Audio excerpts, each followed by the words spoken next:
This week's video is in collaboration with Kentfaith. Good morning everyone, welcome back to the channel and welcome to a gorgeous morning down at Burnhamsmere.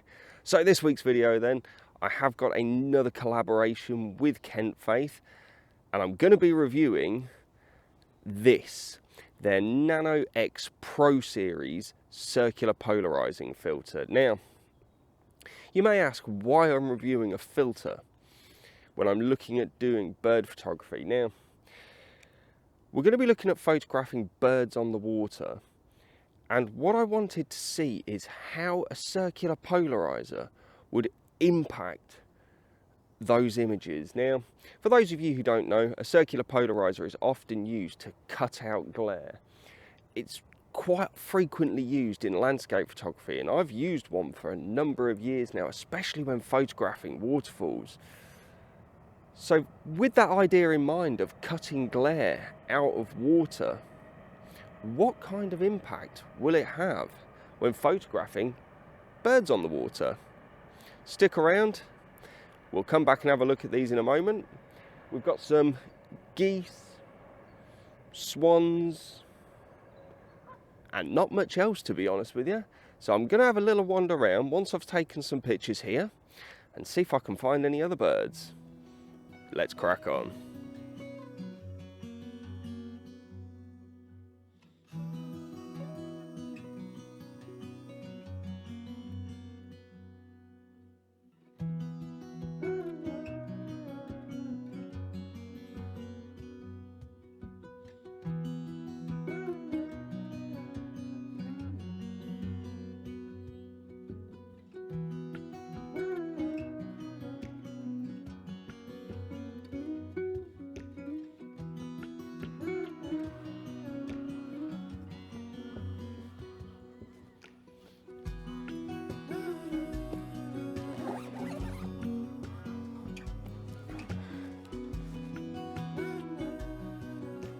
God, I love mornings like this.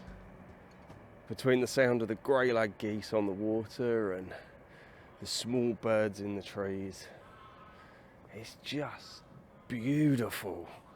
So calm and peaceful, and just the sound of nature all around me. Anyway, so the circular polarizer then. I first of all want to come and talk about a couple of disadvantages when using it to photograph water birds. It can be used for other types of bird photography as well. Like if you're photographing small birds after the rain and stuff, you can use it to cut out glare on leaves and trees and branches and things. But looking at water birds, a couple of disadvantages. And the first of those is that while the circular polarizer is mounted, I can put the lens hood on.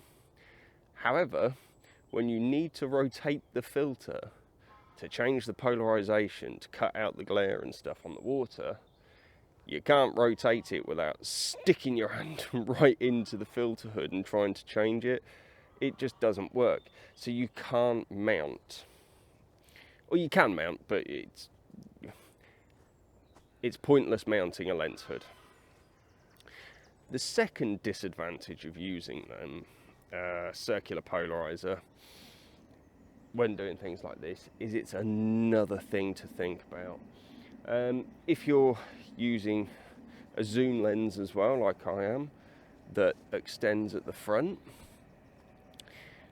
I was literally using it just then and I kept sliding the lens back. Now with the Sigma 150 at 600, it does have a setting, or not setting, a switch, sorry, where you can adjust the friction for the zoom. It can lock at 150mm, or you can use it as basically taut or slack. So I always shoot it on slack because I like to have that freedom of movement just to quickly change my focal length.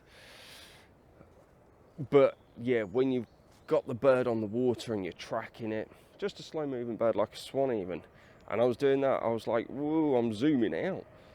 So a couple of disadvantages to using the circular polarizer. Now, I'm just having a wander down to that little peninsula that I like to go and sit at, out into the water, so I've got a bit more visibility of more of Burnham's Mere. Now I'm going to come back and talk about this specific circular polarizer in a minute. K&F Concept Nano-X Pro Series circular polarizer. I'll come back and talk specifically about that in one moment, and also we'll look at the advantages as well of using the circular polarizer. It's not going to be for everyone, not even sure it's going to be for me, but stick around and we'll find out.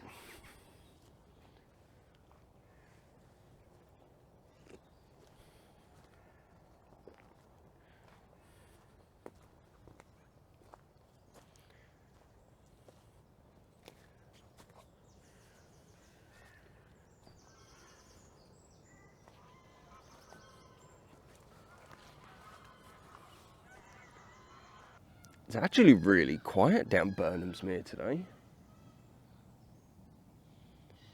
I mean, it's a beautifully bright day. Unfortunately, the sun is behind the trees, just behind the camera at the moment, which probably means I'm casting shadow, to be honest, because it's very bright out there. Now,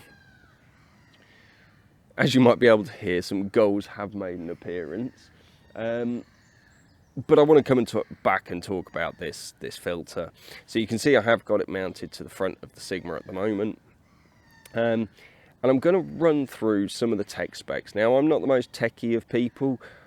I like to try things rather than read into the minute details of, like with lenses, all the coatings and all this sort of stuff. I like to try it firsthand. But some of you out there may really love to know the in-depth tech specs and the construction and everything of this filter. So I'm going to actually just go through some of that information now. So the filter is actually made of ultra-thin brass. Now, what that means is that it is a very solid bit of kit. However, it is ultra thin, meaning that there'll be no vignetting when you are actually using this filter, especially on something like this as well. Now, it also has K&F's exclusive coating technology, and the reflectivity as low as 0.15% can eliminate 99.2% of polarized light and ensure 45% light transmission.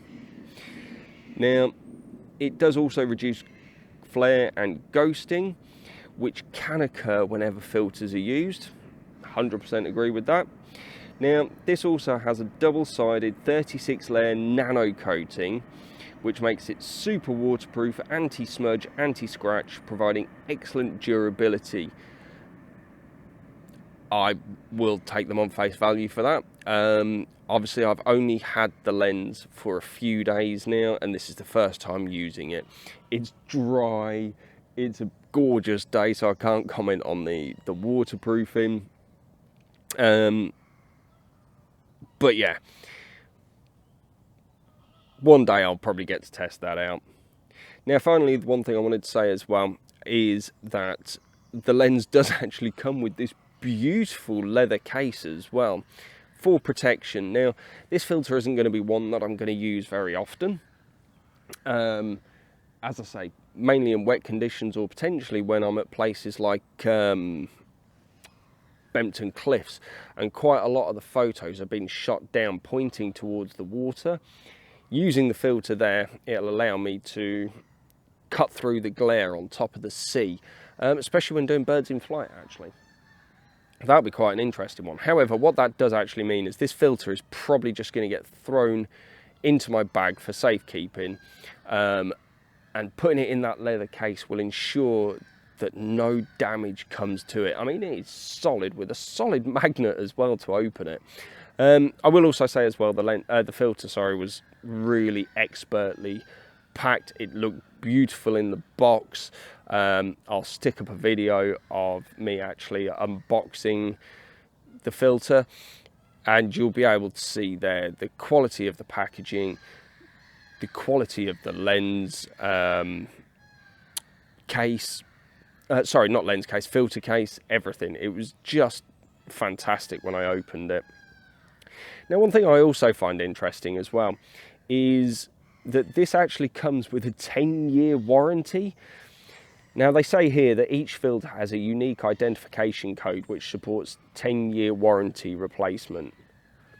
I'm sorry, if that's not putting faith in their product, I don't know what is. So, there's not really much else to say in regards to the tech specs of this actual filter. As I say, I'm more interested in how it works in use. Now, unfortunately, I've not been able to use it too much at the moment. I was hoping some of those gulls would probably come and land on that bit of rock or whatever out onto the water, because that would give an ideal shot to actually use the filter for and give a really good example for you guys. Now, one thing I will say actually is one great thing about CPL as well is it'll also bring out the colour in the sky. And I was photographing some birds in flight, so I think there's some swans and maybe some geese as well. I can't remember. I've actually taken quite a few pictures already. And the sky behind them looked absolutely fantastic.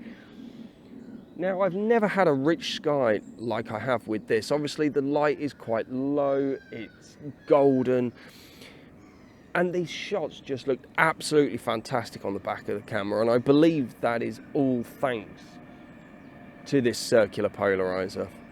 So, I'm going to stop rambling to you guys. I'm going to put those birds in flight shots up now. I'm going to see if those resident cormorants are about. And yeah, we'll come back and have a chat further in a minute.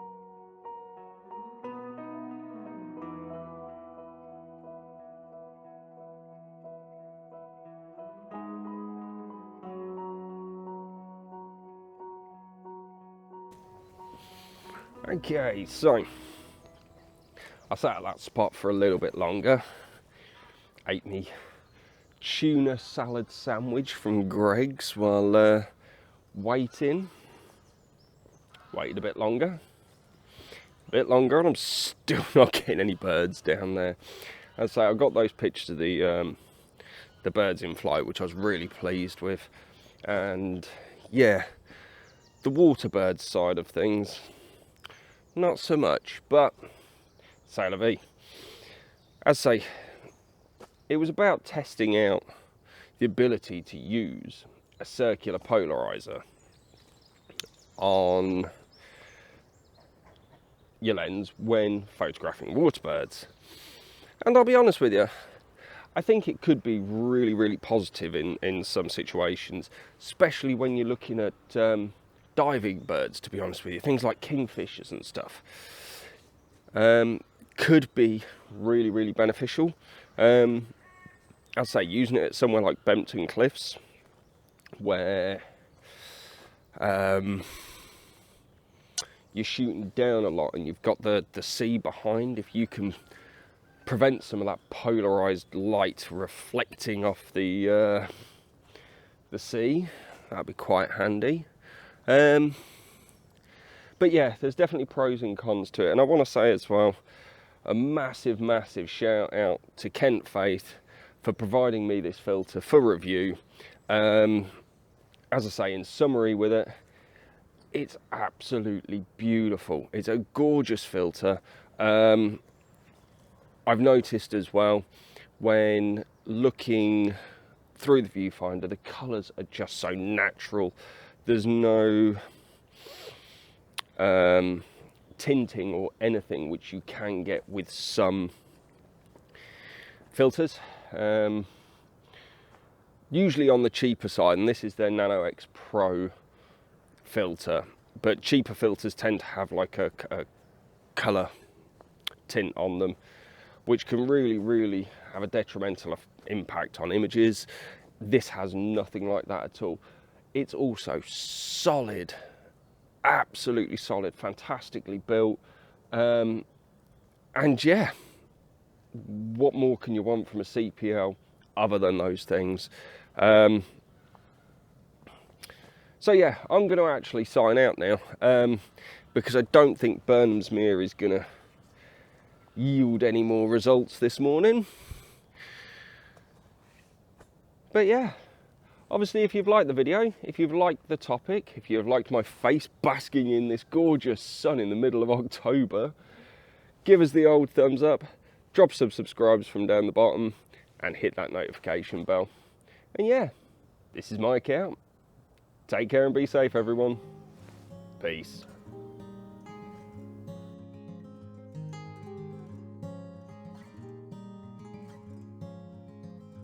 One of these days, we'll give back the time we borrowed.